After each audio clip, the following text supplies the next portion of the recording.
जय हिंद दोस्तों, स्वागत है आपका मेरे यूट्यूब चैनल पर। आशा करता हूँ आप सभी स्वस्थ होंगे।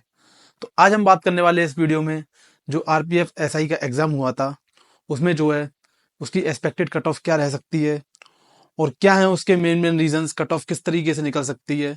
हम इन सारी चीज़ों पे बात करेंगे और हम बात करेंगे इसका रिजल्ट जो है कब तक आ सकता है और इसके फिजिकल में किस तरीके से होता है और कितने लोगों को फिजिकल में पास किया जाता है, इसका एवरेज मार्क्स क्या हो सकता है। इन सारी चीज़ों पे हम आज बात करने वाले हैं। तो चलिए इस वीडियो को जरा विस्तार से देखिएगा, क्योंकि यदि हमने किसी चीज़ के बारे में जानना है तो उसके पहले जो की पॉइंट्स होते हैं उनको जानना बहुत ज़रूरी है कि क्या है, कैसे कट ऑफ निकलती है, किस तरीके से क्या रह सकता है, पिछले साल का आंकड़ा क्या था। इन सारी चीज़ों के आधार पर यहाँ पे हम कट ऑफ की वीडियो बनाने वाले हैं। देखिए, हमारा यहाँ सबसे पहले क्वेश्चन बनता है रिजल्ट डेट। जो रिजल्ट है वो कब आना है। सब बच्चे रिजल्ट के इंतजार में हैं। आंसर की जारी हो चुकी है।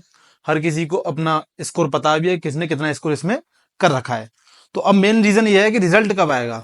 तो रिजल्ट की मैं आपको एक एक्सपेक्टेशन डेट बता देता हूँ। जो एक्सपेक्ट डेट है इसकी, वो एक्सपेक्ट डेट मैं किस आधार पे बता रहा हूँ वो भी एक बार जरा सुन लीजिए। क्योंकि अभी आपको पता है कि यूपी पुलिस कांस्टेबल के फिजिकल चल रहा है, जो कि फिजिकल हमारा फरवरी में स्टार्ट हो जाएगा। तो जब यूपी पुलिस का जो फिजिकल हो जाएगा उसके बाद ही जो है आरपीएफ एसआई का फिजिकल कराया जाएगा। तो इसका रिजल्ट भी आपको कम से कम फेब से मार्च के बीच में देखने के लिए मिलेगा। इससे पहले आपको रिजल्ट नहीं मिलने वाला है। फेब से मार्च के बीच में जो रिजल्ट को जारी करेंगे, उसके बाद जो है ये फिजिकल के लिए बच्चों को बुलाएंगे। तुरंत बाद अप्रैल या मई में जो है फिजिकल हो जाएगा। ठीक है। अब यहाँ देखते हैं, मैंने फिजिकल हेडलाइन डाल रखी है। फिजिकल का इसमें क्या होता है, मुश्किल से मुश्किल इसका फिजिकल हार्ड होता है। 25% लोग पास होते हैं इसमें से, जो 25% लोग केवल फिजिकल को क्लियर कर पाते हैं। तो ये तो बात रही फिजिकल की। यहाँ हम बात करेंगे एवरेज मार्क्स। मैंने स्क्रॉल कर रहा था अपना यूट्यूब, तो मैंने एक दो वीडियो मैंने भी देखे थे। तो मैंने उसमें देखा कि उसमें जो एवरेज मार्क्स थे बच्चों के, मैंने मोस्टली डेटा देखा, पता नहीं कहाँ से डेटा लेके आते हैं, 55 से लेके 60 मार्क्स का जो है एवरेज मार्क्स बता रहे थे। तो आप इस चीज को तो बिल्कुल भूल जाइए कि ये कट ऑफ जाएगा। इतना कम एवरेज मार्क्स आ रहा हो, पता नहीं किस डेटा के हिसाब से आ रहा है, मुझे नहीं पता है। लेकिन यदि आप सोच रहे हैं कि इसके आसपास अगर कट ऑफ रहने वाला है, तो आप बिल्कुल भूल जाइए। आपका सिलेक्शन इस चीज में इतने नंबर्स पे कभी नहीं होने वाला है।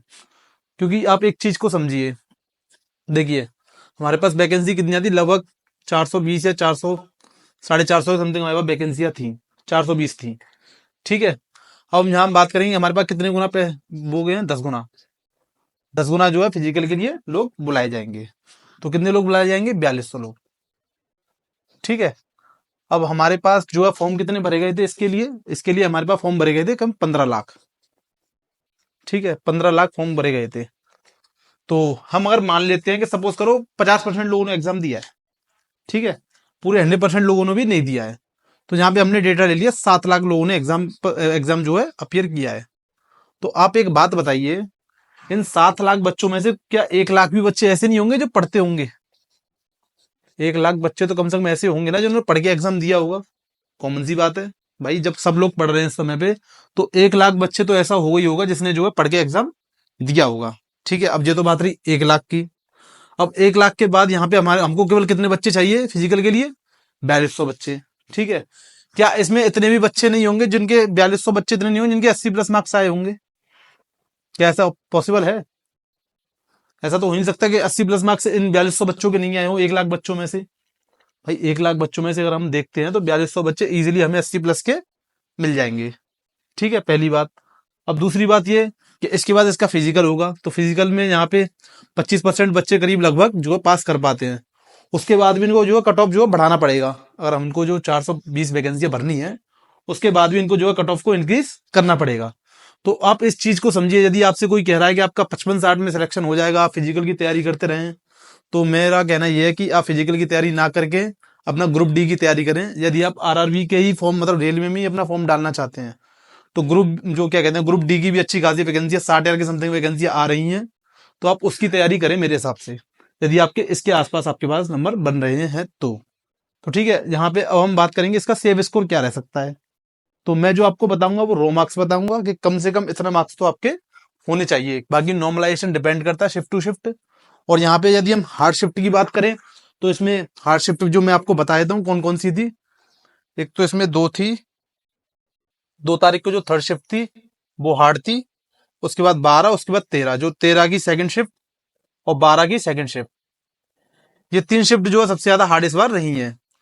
और बाकी ये तो डेटा के हिसाब से हार्ड शिफ्ट मैं बता रहा हूँ, बाकी सबको आपको पता है कि हर किसी को अपनी शिफ्ट ही हार्ड लगती है।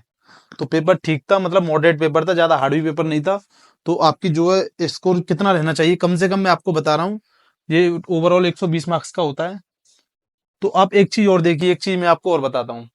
इसमें हमारे पास 35 नंबर की रीजनिंग थी और 35 नंबर की मैथ थी। तो हमारे पास इतने अच्छे बच्चे हैं जो कि इसमें 70 में से 65 नंबर लाने का पूरा पूरा दम रखते हैं।